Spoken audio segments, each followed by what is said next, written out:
आज सिंगापुर को हम एक अमीर, साफ सुथरे, अनुशासित और हाईटेक देश के रूप में जानते हैं। लेकिन हमेशा से ऐसा नहीं था। साल 1965 में जब सिंगापुर आजाद हुआ, तब उसकी हालत बहुत खराब थी। वह एक छोटा सा द्वीप था, जिसके पास ना खेती लायक जमीन थी, ना कोई खनिज, ना तेल, और सबसे बड़ी परेशानी, खुद का पानी भी नहीं था। न कोई बड़ी नदी, न झील, न ही जमीन के नीचे पानी का कोई बड़ा भंडार। सिंगापुर अपनी प्यास बुझाने के लिए पूरी तरह से अपने पड़ोसी देश मलेशिया पर निर्भर था। मलेशिया की नदियों का पानी पाइपलाइन के जरिए सिंगापुर आता था। अब आप खुद सोचिए, जब आपकी जिंदगी की सबसे जरूरी चीज किसी और देश के हाथ में हो, तो आप कितने असुरक्षित महसूस करेंगे। सिंगापुर और मलेशिया के रिश्ते हमेशा अच्छे नहीं रहे। जब भी राजनीतिक तनाव बढ़ता, सिंगापुर के नेताओं के मन में एक ही डर रहता कि कहीं मलेशिया पानी की सप्लाई बंद न कर दे। यह सिर्फ डर नहीं था, यह सिंगापुर की राष्ट्रीय सुरक्षा का सबसे बड़ा खतरा था। सिंगापुर के पहले प्रधानमंत्री ली कुआन यू इस सच्चाई को बहुत अच्छी तरह समझते थे। उन्हें पता था कि जब तक पानी की यह निर्भरता खत्म नहीं होगी, तब तक सिंगापुर कभी भी असली मायनों में आजाद और सुरक्षित देश नहीं बन सकता।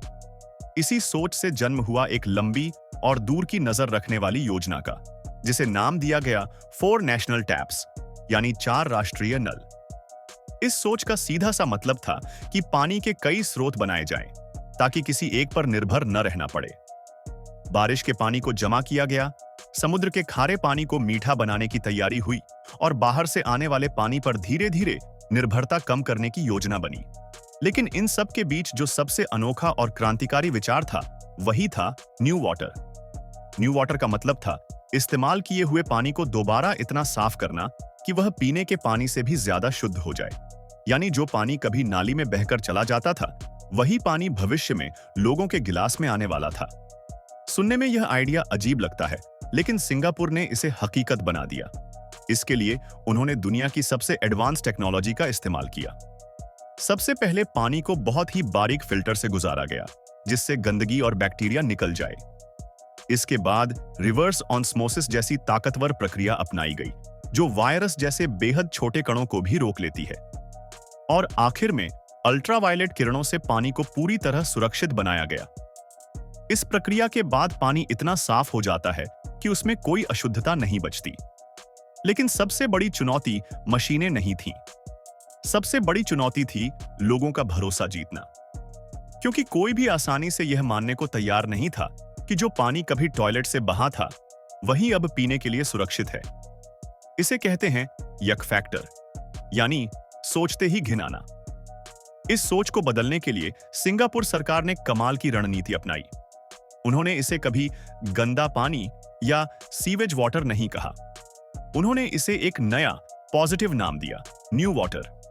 लोगों को पारदर्शी बोतलों में पानी दिखाया गया, ताकि वे खुद देख सकें कि पानी कितना साफ है। विजिटर सेंटर्स बनाए गए, जहां आम लोग जाकर पूरी प्रक्रिया को अपनी आंखों से देख सकते थे। और फिर आया सबसे बड़ा पल। साल 2002 में सिंगापुर के प्रधानमंत्री ने नेशनल टीवी पर सबके सामने न्यू वाटर की बोतल से पानी पीकर दिखाया। जब लोगों ने अपने नेता को ऐसा करते देखा, तो डर धीरे धीरे भरोसे में बदलने लगा।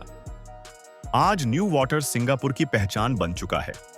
यह देश की लगभग 40% पानी की जरूरत पूरी करता है, और आने वाले समय में यह आंकड़ा और बढ़ने वाला है। अब सिंगापुर को पानी के लिए किसी पड़ोसी के सामने हाथ फैलाने की जरूरत नहीं है। इतना ही नहीं, न्यू वाटर ने सिंगापुर की अर्थव्यवस्था को भी मजबूत किया। हाईटेक फैक्ट्रियां, सेमीकंडक्टर और माइक्रोचिप बनाने वाली कंपनियों को बहुत शुद्ध पानी चाहिए होता है, और न्यू वाटर उनके लिए एक वरदान बन गया। आज पूरी दुनिया सिंगापुर से पानी के सही इस्तेमाल की सीख लेने आती है। अब सवाल उठता है कि इस कहानी से हम भारत क्या सीख सकते हैं। हमारा देश बहुत बड़ा है, लेकिन पानी की समस्या हमारे यहां भी गंभीर होती जा रही है। शहरों में पानी की कमी है, जमीन के नीचे का पानी तेजी से खत्म हो रहा है, और नदियां प्रदूषित हो रही हैं।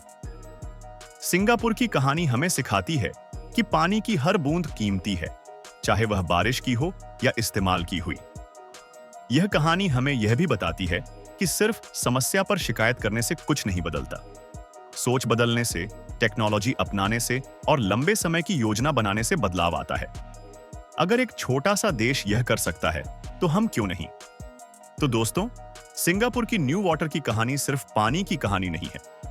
यह हिम्मत की कहानी है, दूर की सोच की कहानी है और इस बात का सबूत है कि इंसान जब ठान ले तो अपनी सबसे बड़ी कमजोरी को भी अपनी सबसे बड़ी ताकत बना सकता है। अब आपकी राय जानना चाहते हैं। क्या आपको लगता है कि इस्तेमाल किए हुए पानी को रिसाइकल करके पीना भविष्य का सही रास्ता है? नीचे कमेंट में अपनी सोच जरूर लिखिए। अगर आपको यह वीडियो जानकारी से भरा और सोचने पर मजबूर करने वाला लगा हो तो इसे लाइक कीजिए, अपने दोस्तों के साथ शेयर कीजिए और अगर आपने अभी तक हमारे चैनल को सब्सक्राइब नहीं किया है तो अभी सब्सक्राइब कर लीजिए।